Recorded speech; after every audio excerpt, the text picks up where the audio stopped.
Allez, c'est parti. Bonjour Roland. Écoute, merci beaucoup d'avoir accepté de participer à ces 14e rencontres d'Espace Marx Aquitaine Bordeaux-Gironde.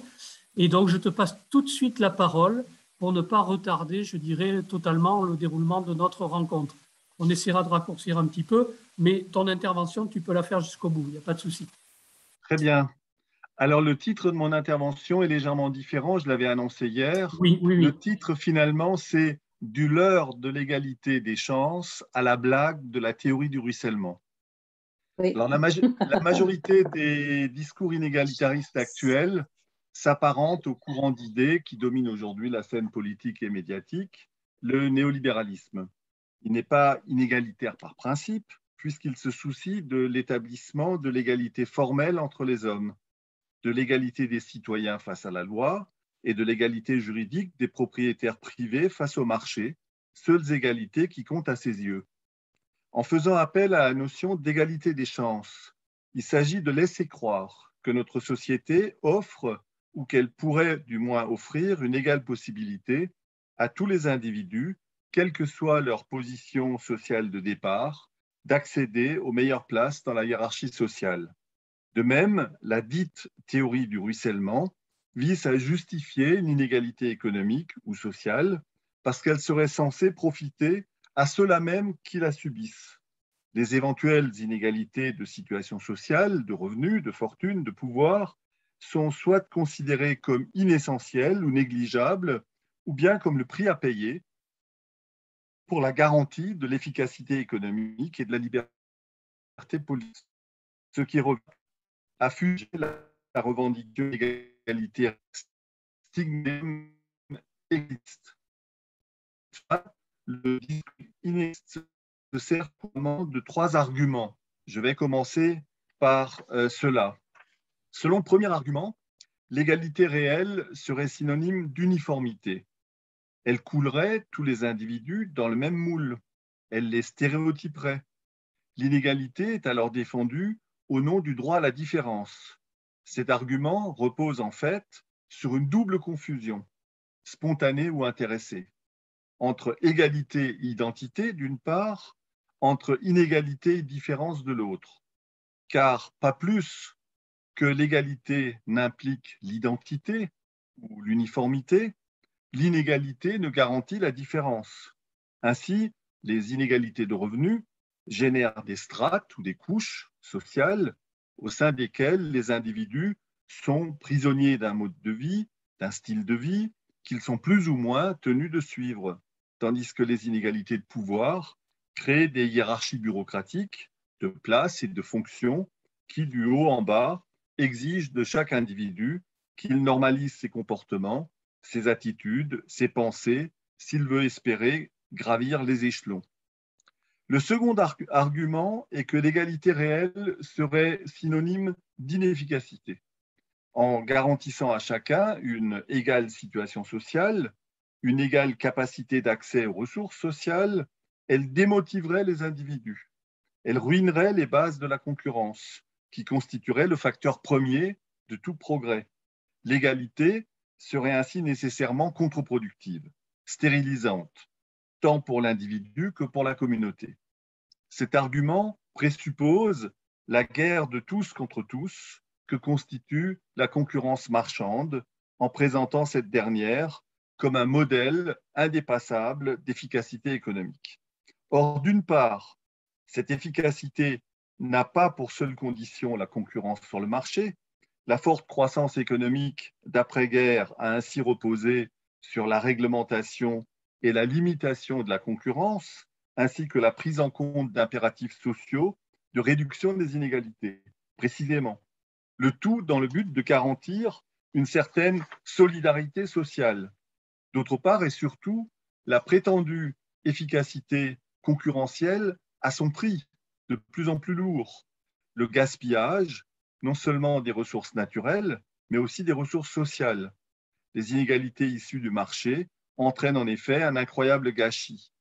Elles stérilisent l'initiative, la volonté, l'imagination et l'intelligence, le désir de se réaliser dans une tâche personnelle ou socialement utile, en un mot, les talents de tous les individus dont elles aliènent l'autonomie, de tous ceux et celles dont elles font des individus condamnés à obéir, à se soumettre, à subir, ou qu'elles excluent purement et simplement de la vie économique et sociale normale.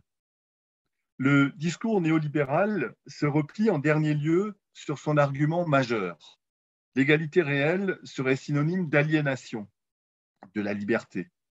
Liberticide, elle le serait en portant atteinte au libre exercice de la propriété privée et au libre fonctionnement du marché, en bridant la capacité et l'esprit d'entreprise, en déréglant les autorégulations spontanées du marché par la réglementation administrative, en se condamnant du même coup à étendre et complexifier sans cesse cette dernière, jusqu'à enserrer l'économie et la société entière dans les raies d'une bureaucratie tentaculaire et en définitive oppressive.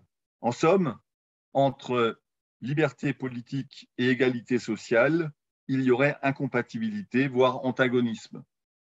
Les atteintes éventuelles que doit supporter la seconde seraient la condition, en même temps que la garantie, de la pérennité de la première, tandis que l'enfer totalitaire serait pavé des meilleures intentions égalitaires.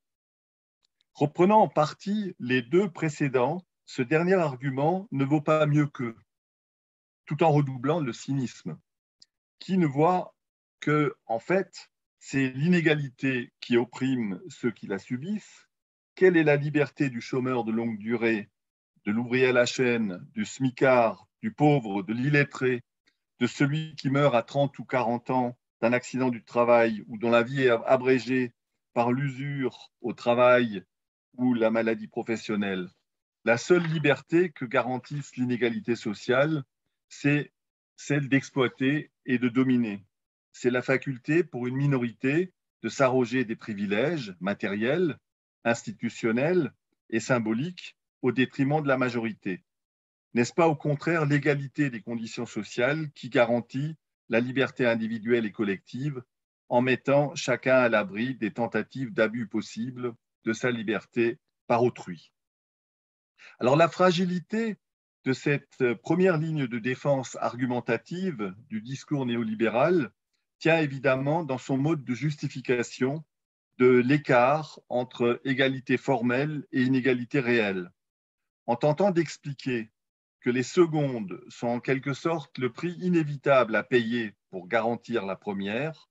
Il s'expose au discrédit au regard de tous ceux qui doivent précisément payer ce prix, qui craignent de devoir le payer un jour ou l'autre, ou qui le trouvent tout simplement trop élevé et injuste.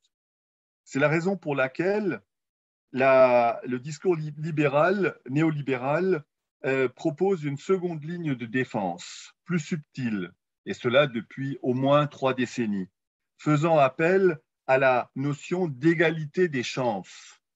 Il s'agit de laisser croire que notre société offre, ou qu'elle pourrait du moins offrir, par des institutions ou des actions appropriées visant à concrétiser l'égalité formelle, une égale possibilité à tous les individus, quelle que soit leur position sociale de départ, d'accéder aux meilleures places dans la hiérarchie sociale.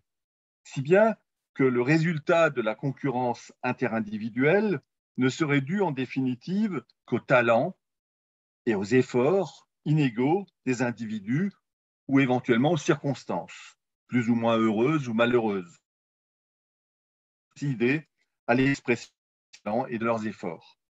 L'égalité des chances étant censée être garantie au départ, les inégalités à l'arrivée devraient tout, au bout du compte, aux concurrents, éventuellement au hasard, mais rien aux règles, explicites ou implicites, de la concurrence, rien aux rapports sociaux qui président à la production de ces règles. Le concours n'étant pas truqué, et tous les concurrents ayant la même chance sur la ligne de départ, ce ne peut être que les meilleurs ou les plus chanceux qui gagnent. Qui pourrait légitimement le leur reprocher? Ainsi, les inégalités sociales se trouveraient réduites à de simples inégalités d'aptitude ou d'effort des individus. Or, cette seconde ligne de défense argumentative n'est guère plus solide que la précédente. En premier lieu, la notion d'égalité des chances est une véritable contradiction dans les termes. En effet, là où il y a égalité, par définition, non seulement il n'y a pas besoin de chance, mais il s'agit justement de mettre les individus à l'abri des coups malheureux du hasard. Et inversement, là où il y a chance, il n'y a pas égalité, mais hasard. Gros lot pour un petit nombre, et au mieux, lot de consolation pour quelques-uns parmi tous les autres. En second lieu, que se passerait-il si, ayant été instaurée, cette fameuse égalité des chances en venait miraculeusement à transformer tous les riches en pauvres et à faire d'autant de ci-devant pauvres des riches? On peut imaginer le même type de miracle transformant les dominés en dominants et vice-versa, les cultivés en ignares, etc. Évidemment, rien n'aurait fondamentalement changé au niveau des structures sociales dans leur ensemble. La nature des inégalités réelles, leur forme et leur contenu, leur intensité même, seraient, après l'heureux miracle produit par l'égalité des chances, ceux qu'ils étaient déjà avant. Seul aurait changé l'identité des gagnants et des perdants, ce qui nous révèle en passant le présupposé individualiste de la notion d'égalité des chances. Elle promet de transformer la situation de certains individus tout en laissant inchangées les structures sociales et par conséquent le sort de l'immense majorité des membres de la société. Car, et ce sera notre dernière objection, il n'est que trop évident que l'égalité des chances est un pur leurre. Comment peut-on imaginer créer les conditions d'une pareille égalité dans une situation où règnent dans tous les domaines et sous tous les rapports les inégalités entre les individus? Le lot général réel, c'est précisément l'inégalité des chances face à l'enseignement, à l'emploi, au logement, à la santé, à la culture, etc. Comme nous avons eu l'occasion de le montrer dans nos travaux antérieurs menés avec Alain Beer et plus récemment dans la dernière édition augmentée du système des inégalités. Les éventuelles institutions ou actions dont on attend les corrections nécessaires témoignent toutes de leur impuissance foncière à cet égard, au mieux de l'extrême modicité de leurs résultats.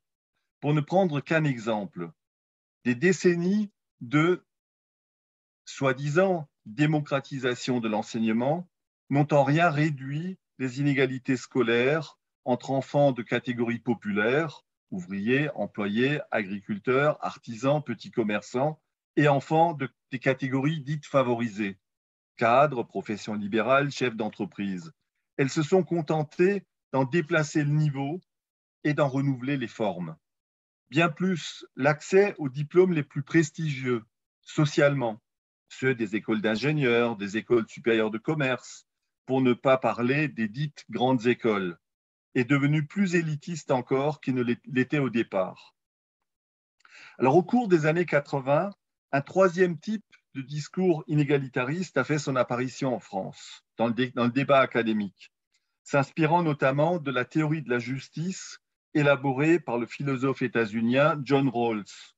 Il a surtout suscité l'intérêt d'auteurs et d'hommes politiques se référant à la tradition social-démocrate, au moment même où celle-ci voyait son projet traditionnel mis à mal par la mondialisation néolibérale et où elle tournait aussi le dos à certains de ses engagements antérieurs. La théorie rawlsienne tente de définir les principes d'une justice distributive, d'une répartition juste entre l'ensemble des membres de la société d'un certain nombre de ressources sociales éminentes comme la richesse, le pouvoir, les droits, les libertés, les opportunités de vie, etc. Et cette théorie tient dans les deux propositions suivantes que je vais lire lentement. En premier lieu, chaque personne doit avoir un droit égal au système le plus étendu de liberté de base, égal pour tous, qui soit compatible avec le même système pour les autres. En second lieu, les inégalités sociales et économiques doivent être organisées de façon à ce que, à la fois, petit a, l'on puisse raisonnablement s'attendre à ce qu'elle soit à l'avantage de chacun, et petit b, qu'elle soit attachée à des positions et des fonctions ouvertes à tous. Alors, le premier principe montre clairement que la théorie rawlsienne s'inscrit dans la tradition du libéralisme politique. Le second est une tentative pour résoudre la contradiction dans laquelle cette même tradition n'a cessé de se débattre depuis ses origines, celle entre liberté et égalité. Son originalité réside dans le fait de chercher à définir les conditions de légitimité des inégalités économiques et sociales. La seconde de ces conditions est l'instauration d'un régime d'égalité des chances dans l'accès aux positions et fonctions qui sont sources de ces inégalités. Nous avons vu tout à l'heure ce qu'il faut en penser. Examinons la seconde, enfin la première, pardon. Elle conduit en définitive Rawls à soutenir qu'une inégalité économique ou sociale est justifiée si, et seulement si, la situation qu'elle crée permet d'améliorer le sort des plus défavorisés relativement à ceux qu'ils seraient dans une situation plus égalitaire. Par exemple, selon Rawls, il est justifié qu'il y ait des riches et des pauvres si l'usage que les premiers font de leur richesse permet d'élever le niveau de vie des seconds au-dessus de ce qu'ils seraient si une parfaite égalité des fortunes et des revenus régnait. Si les riches consacrent leur surcroît de revenus disponibles à l'investissement, ils contribuent à créer des emplois générateurs et donc d'une demande supplémentaire, elle-même facteur de nouveaux emplois et de revenus additionnels. L'ensemble contribuant à élever le niveau de vie des plus défavorisés, bien au-delà de ce qu'une redistribution égalitariste du surcroît de revenus des plus riches aurait pu leur procurer immédiatement. C'est exactement la même chose que ce que prétend la soi-disant théorie du ruissellement, dont vous avez tous entendu parler ces dernières années. Cette théorie, il faut le rappeler, a été formulée pour la première fois en 1932 par un humoriste américain, Will Rogers, qui se moquait du programme de baisse d'impôts destiné aux riches, mis en place à l'époque par le président George Hoover. Cette blague, parce qu'il s'agissait d'une blague, a été reprise très sérieusement plus tard par le directeur du budget de Ronald Reagan et plus récemment encore par Emmanuel Macron pour justifier les cadeaux fiscaux aux premiers de cordée.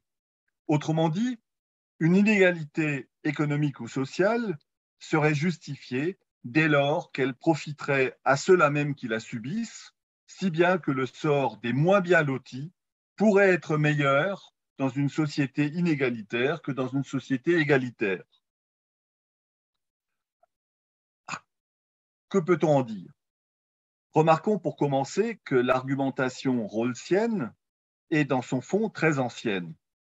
De tout temps, en effet, les maîtres ont justifié leur domination en prétendant qu'elle était absolument indispensable au bien, sinon au bonheur des dominés. Aristote, déjà, expliquait que le pouvoir du maître sur l'esclave est aussi nécessaire et utile à l'esclave que l'est celui du père à ses enfants et celui du mari à son épouse. Car à chaque fois, le subordonné ou la subordonnée trouve dans son supérieur le principe de direction qui lui fait. En deuxième, l'argumentation rawlsienne est spécieuse en ce qu'elle compare une situation réelle à une situation hypothétique, que l'on peut toujours choisir de telle manière ou représenter de telle façon que c'est la première qui apparaîtra préférable. Ainsi, dans l'exemple précédent, la démonstration du bienfait pour les plus pauvres des inégalités de revenus et de fortune se fait en comparant un capitalisme du type de celui qui a prévalu pendant les beaux jours du Fordisme, en le comparant ce capitalisme-là à un égalitarisme grossier pratiquant la redistribution égalitaire entre les plus pauvres du surcroît de revenus et fortune des autres membres, mieux lotis de la société. Elle évite soigneusement de comparer le capitalisme libéralisé d'aujourd'hui avec ses inégalités et de revenus, de revenus et de fortune croissantes à ce que serait une société communiste dans laquelle la participation de chacun au travail social et à ses bénéfices serait régie par le principe de chacun selon ses capacités, à chacun selon ses besoins. En troisième lieu, si l'argumentation rawlsienne peut à la rigueur avoir un sens pour les inégalités dans l'ordre de l'avoir, revenus, patrimoine, par exemple, elle perd toute portée en ce qui concerne les inégalités dans l'ordre du pouvoir ou dans l'ordre du savoir. En quoi, en effet, la monopolisation de positions de pouvoir par les élites, fût-elle régulièrement renouvelée par l'établissement d'une hypothétique égalité des chances dans l'accès à ces positions, peut-elle contribuer à l'amélioration du sort de ceux et celles qui supportent les défauts et les excès de ce pouvoir, relativement à une situation dans laquelle ce pouvoir serait également partagé entre l'ensemble des citoyens dans et par son exercice réellement démocratique. De même, en quoi l'accumulation des biens culturels par une minorité de savants et de clercs peut-elle améliorer la situation d'individus réduits à l'ignorance et à l'obscurantisme, relativement à la situation dans laquelle une réelle démocratisation des connaissances permettrait à tout un chacun de s'approprier également l'essentiel du patrimoine culturel de l'humanité et de développer en conséquence des capacités égales d'autoréflexion. L'enrichissement de ce patrimoine n'est-il pas plus assuré dans le second cas que dans le premier? Enfin, c'est l'ensemble du délicat équilibre imaginé et recherché par la théorie rawlsienne de la justice qui risque fort d'être compromis. En effet, de même que les inégalités économiques et sociales tendent à annuler les effets correcteurs des dispositifs visant à garantir l'égalité des chances, elles menacent tout aussi bien l'égalité d'accès aux libertés fondamentales qui est à la base de l'édifice rawlsien.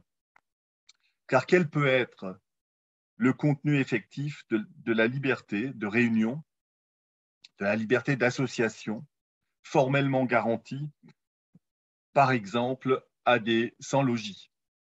Et que signifie concrètement le respect inconditionnel du droit de propriété privée pour des individus privés de tout, expropriés de leur humanité même? Voilà, j'en termine là. Je n'ai pas voulu être plus long. Merci. Merci beaucoup, Roland. Est-ce que, Marie, tu souhaites réagir?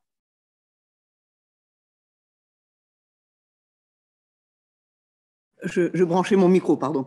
Bonjour Roland. Bonjour. Dominique. Bah, écoute, je vais peut-être laisser la salle d'abord réagir et puis j'interviendrai après. Est-ce que dans la salle, il y a quelqu'un qui souhaite intervenir? Vincent, viens prendre ma place. Non, tu ne souhaites pas.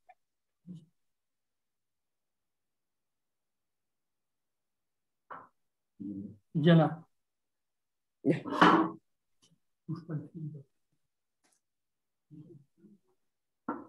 Un tout petit point. Bonjour. Bonjour. Un tout petit point concernant cette intervention qui n'a rien d'obscur et qui est d'une réelle clarté politique et analytique. Simplement, je m'étais laissé entendu dire que la notion d'égalité des chances était plus ancienne qu'une trentaine d'années et serait ou aurait été assez directement liée à l'État vichiste, justement. Est-ce que je me trompe ou est-ce que… Non, tu ne te trompes pas.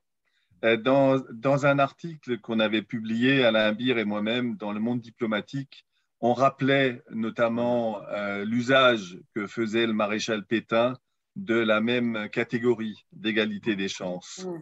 Elle est effectivement déjà ancienne. Hein. D'accord. Bon, bien. J'en reste là pour le moment. Mais dans le débat public, l'idée de l'égalité des chances n'a réellement fait son apparition qu'il y a une trentaine d'années, de manière massive. Certes, on avait des débats parmi les sociologues de l'éducation qui l'utilisaient, mais dans un sens assez différent. Dans un texte qui est accessible sur le net, j'étais revenu sur l'usage qu'en faisaient, par exemple, certains sociologues de l'éducation, mais le terme était relativement peu utilisé dans le débat public. Il a fait son apparition dans le débat public précisément pour remplacer le terme d'égalité, de même que le terme d'équité avait été lancé sur le marché médiatique par Alain Minc pour remplacer le terme d'égalité. C'est-à-dire que les attaques contre l'égalité, eux disaient les attaques contre l'égalitarisme, visaient à promouvoir ce leurre de l'égalité des chances ou encore cette notion fourre-tout qu'on définissait de manière extrêmement diverse d'équité, tout sauf l'égalité. Alors, pour prolonger dans ce sens, bon, d'abord, ce qui est assez extraordinaire, c'est que le terme de chance, dans le langage courant par les journalistes, par les hommes politiques, est constamment utilisé en mélangeant la notion de chance et de risque, en revenant à l'étymologie, sauf que ici, je crois qu'on pourrait, nous, retourner cette forme idéologique d'intervention en parlant d'égalité des malchances pour les classes populaires. Bon, donc ça, c'était la première remarque. Et la deuxième remarque, tout de même, c'est que sans tomber dans la nostalgie, mais comme élément de réflexion pour proposer des pistes d'avenir, il me semble que dans les années 50 et suivantes, il y a eu à travers les écoles normales, au moins à leur début et même après, à travers des concours comme le concours des IPES, des idées de recrutement s'adressant de façon assez importante à des gens de toute origine et particulièrement de ceux qui ont un accès difficile aux études. Et je me demande si, par exemple, un plan de recrutement des infirmières et autres aides-soignantes et autres travailleuses et travailleurs de l'hospitalier ne pourrait pas être proposé dans ce sens avec comment dirais-je, une initiative d'État très importante et de ce point de vue, une lutte beaucoup plus réelle, même si très marginale, pour l'égalité. Oui, sur le fond, je suis entièrement d'accord avec ce que tu viens de dire. J'apporterai peut-être quelques précisions. La première précision, c'est que l'ouverture relative de l'école, du collège d'abord et ensuite du lycée, qui a existé, qui existe encore, mais qui est relativement faible, en particulier dans les années 60, cette ouverture relative était quand même relativement limitée. Moi-même, je fais partie des gens qui ont fait des études. Je suis rentré en sixième en passant le concours d'entrée en sixième avec un an de retard, alors que l'instituteur me disait que j'étais trop bête pour le réussir. J'ai continué mes études après la troisième, après avoir été premier de classe, prix d'excellence, premier en maths, premier en français, mais orienté en fin de troisième au lycée technique, parce que vu ma famille, c'était mieux comme orientation.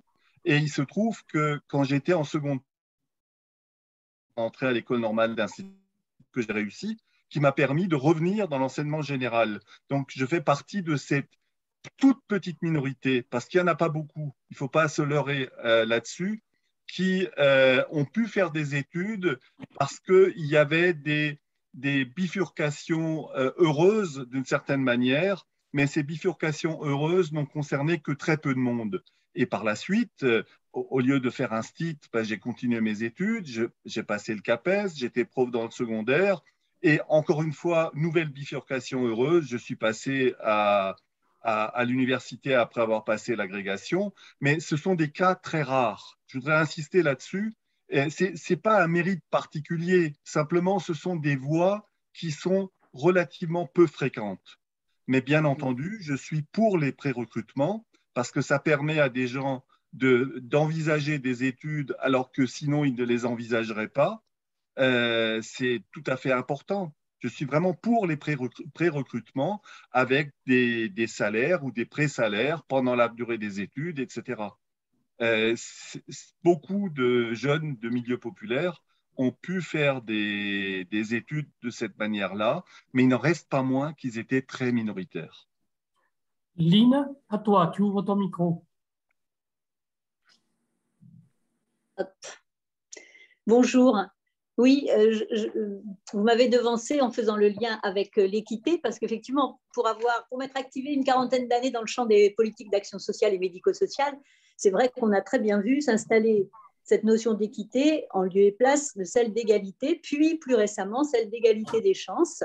Et effectivement, personnellement, je l'ai toujours vécu, comme vous le nommez d'emblée, comme un leurre par rapport à une manière d'esquiver précisément le concept fort d'égalité. Et une autre notion que vous n'avez pas citée, mais peut-être c'était d'ailleurs John Rawls qui le portait, mais je ne suis pas sûre de moi, la discrimination positive. On a beaucoup joué aussi à la discrimination positive, qui me semble moi aussi une autre forme de gestion des inégalités. Oui, voilà, alors la question des discriminations est une question que je placerai sur un autre plan, parce que c'est l'une des nombreuses formes d'oppression possibles. Et moi, je distinguerais au niveau des... Alors, évidemment, c'est une distinction analytique, parce que dans la réalité, tout est mélangé. Et ça, il peut y avoir un peu de ça ou un peu de ça. Mais je distinguerais entre l'exploitation, la définition la plus simple est toujours la meilleure, c'est-à-dire le fait que certains bénéficient des résultats du travail en contrepartie équivalente. On peut discuter après. La deuxième élément par rapport aux différentes formes d'oppression, je dirais que c'est la domination, quand on prend en compte la question des rapports de pouvoir. Mais on peut aller au-delà. Il n'y a pas que l'exploitation et la domination, mais il y a aussi la stigmatisation, le fait d'être considéré négativement parce qu'on est une femme, parce qu'on est noir, parce qu'on a un accent paysan, etc. La stigmatisation. Et enfin, la discrimination, parce qu'en vertu de caractéristiques réelles ou supposées qui sont attribuées à des personnes et à des groupes, ces personnes ou ces groupes, finalement, obtiennent moins accès à certaines ressources que d'autres. Je pourrais multiplier les exemples. Mais je ne mettrai pas le terme de discrimination sur le même plan que ces leurres que sont l'équité ou l'égalité des chances. Parce que la discrimination, c'est le fait de ne pas avoir accès à certaines ressources en vertu de caractéristiques réelles ou supposées attachées aux individus. C'est particulièrement le cas, par exemple, pour les femmes ou pour certains marqueurs raciaux. Oui, mais je ne parlais pas des discriminations dans leur ensemble, mais de ce concept de discrimination positive qui a été activé parfois dans les politiques publiques pour justement compenser justement quelque chose de l'ordre des inégalités ou des discriminations préexistantes par le fait de l'exploitation et de ce que vous venez d'expliquer par ailleurs. Et donc là, finalement, ça voulait dire que dans une politique publique, on allait mettre l'accent sur un quartier, la politique de la ville d'ailleurs en est une assez bonne expression de cette logique-là. Voilà. Le problème de ce qu'on appelle discrimination positive, c'est qu'on utilise, je dirais, une catégorie ou le résultat d'un rapport social qu'on isole par rapport à l'ensemble et on prend des mesures par rapport à ce rapport social-là ou cette catégorie-là. Je prendrai comme exemple la situation de la Malaisie. Pourquoi? Mais parce qu'en Malaisie a été mis en œuvre sur le plan de l'ensemble de l'État une politique de discrimination positive en faveur notamment des personnes qui appartiennent ou sont censées appartenir à l'ethnie malaise ou éventuellement à l'ethnie indienne par rapport à l'ethnie chinoise. Je ne vais pas rentrer dans tous les détails, mais toujours est-il que ces mesures qui ont été mises en œuvre, au bout du compte, n'ont pas eu comme résultat de diminuer les inégalités sociales globales dans la mesure où c'est un groupe spécifique parmi les Indiens ou parmi les Malais qui a été bénéficiaire de ces mesures, mais pas l'ensemble du groupe. Le grand problème qui se pose en fait par rapport à la catégorie de discrimination positive, c'est qu'on isole un élément alors que dans le monde social réel, les différents rapports sociaux sont articulés et les individus se situent quelque part à l'articulation des différents rapports sociaux. Ils sont jamais uniquement femmes, uniquement nord-africains d'origine, uniquement handicapés, etc., etc. Mais il faut prendre en compte l'ensemble. Une dernière question, puisque après on a un autre intervenant qui est prévu. Ah, je voudrais prêt. Marie, alors.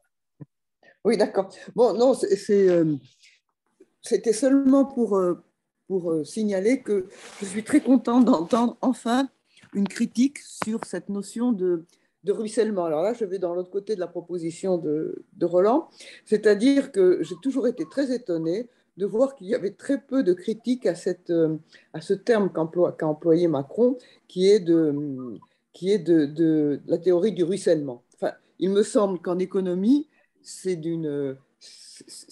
quelque chose complètement, c'est pour les petits anges, quoi. C'est un truc qu'on pourrait trouver dans le catéchisme ou dans les contes de fées. Non, ça a été, excuse-moi, mais ça a été pire. Au départ, c'est une grosse blague.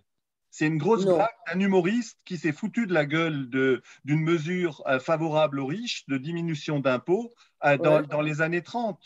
Non, c'est une grosse blague. Ah ouais. Et donc, grosse blague qui a été intronisée, si j'ose dire, par Macron, alors du coup. Non, d'abord, c'était le responsable du budget de Ronald Reagan qui avait repris cette grosse blague, mais de manière très sérieuse, en lui décernant le titre de théorie. La théorie du ruissellement. Alors qu'en réalité, c'est une grosse blague. D'accord. Mais j'ai quand même été, bon, d'accord, alors grosse blague, mais ne serait-ce que là, le contenu de cette. Déjà, le terme en lui-même, c'est digne d'un conte de fées, mais en plus, le contenu, c'est digne aussi des contes de Noël, quoi, c'est formidable. Et donc, j'ai toujours été très étonnée, je ne sais pas si vous en avez vu des critiques, mais j'étais très étonnée que ça ne fasse pas bondir l'ensemble des chercheurs, des économistes, pour ne pas dire la classe politique. Et ça m'a beaucoup étonné. J'ai vu très peu de critiques là-dessus. Je voudrais quand même signaler l'excellent bouquin d'Arnaud Parianti, Le mythe de la théorie du ruissellement, qui a été publié il y a 3 ans à la Découverte, qui précisément raconte l'histoire du ruissellement et raconte l'histoire de cet humoriste américain qui est à l'origine de ce qui est ensuite devenu une théorie complètement imbécile. D'accord. Ok, ben merci pour ce renseignement. Parce que je dois dire que c'était quand même assez sidérant qu'on laisse passer, que ça passe tranquillement. Bon, c'était une idée macronienne et point, on l'analyse pas. Enfin bon. Mais je voudrais insister sur la proximité de la théorie du ruissellement avec l'une des thèses de John Rawls. Les inégalités étant considérées comme justes, les plus pauvres sont dans une situation que dans une société plus égalitaire. Vous voyez? Mais c'est très proche. C'est très proche. Oui, oui, tout à fait. Mais il y a aussi alors là, je vais peut-être chercher loin, il y a aussi quand même une philosophie de la charité, de l'aide, du secours aux plus démunis, du secours aux plus démunis dans le sens de charité et de faire des bonnes actions. Est-ce que je me trompe? Mais ça semble relever de la théorie du patronage, enfin d'une société en forme de patronage. Je me trompe? Non, pas tout à fait. Pas tout à fait. Dans la mesure où la prétention de la théorie du ruissellement, c'est une prétention pseudo-économique où finalement il y aurait des retombées de la richesse, des revenus, du patrimoine des plus riches qui irrigueraient finalement toute la société, y compris les plus pauvres. Donc, mais ça ne relèverait pas de l'action personnelle, charitable, comme les dames de charité d'autrefois. Oui, mais on est quand même au niveau des miettes, quoi, des miettes qui tombent de la table et qui finalement… Bien entendu, bien entendu, bien entendu. Bien, peut-être une dernière remarque de Lynn, et on sera obligé d'arrêter parce qu'il y a 3 interventions dans l'après-midi. Donc, 4 au total. Oui, vas-y Lynn, très vite. Toute petite, en entendant ce qu'on échangeait là, je me disais que aussi bien l'approche du ruissellement que celle de l'égalité des chances, ça avait quand même un atout dans la pensée néolibérale, c'est que ça renvoie à l'individualisation et au fait que ce soit de la responsabilité de chacun, finalement, de trouver sa place, quoi. C'est ça, tout à fait. C'est effectivement c'est une théorie individualiste qui ne prend absolument pas en compte les structures sociales. Si tu te débrouilles, tu t'en sors. C'est voilà. Si tu es le premier dans la course aux miettes. Voilà. Merci beaucoup, Roland. Merci aussi à Aline et à Marie, et puis à Vincent. Et donc, on va passer au prochain intervenant.